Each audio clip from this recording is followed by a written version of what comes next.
இன்றைய முக்கிய செய்திகள். காவலர் வீர வணக்க நாள், முதல்வர் மரியாதை.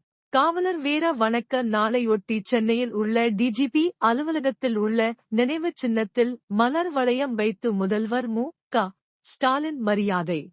1959 ஆண்டு அக்டோபர் 21 இல் லடாக் பகுதியில் சீன ராணுவ தாக்குதலில் மத்திய படை காவலர்கள் 10 பேர் இறந்தனர்.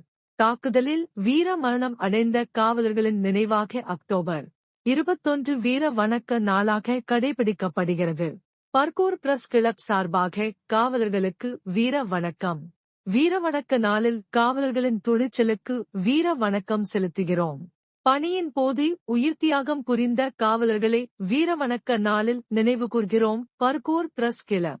கிருஷ்ணகிரி மாவட்டம் கிருஷ்ணகிரி நகர காவல் ஆய்வாளர் திரு வெங்கடேஷ் பிரபு அவர்கள் பணியில் இருந்தபோது இறந்த காவலர்களை நினைவு கூறும் வகையில் வீர வணக்கம் செலுத்திய தருணம். மீண்டும் சந்திக்கும் வரை உங்களுடன் என்றும் நீதி நியூஸ்.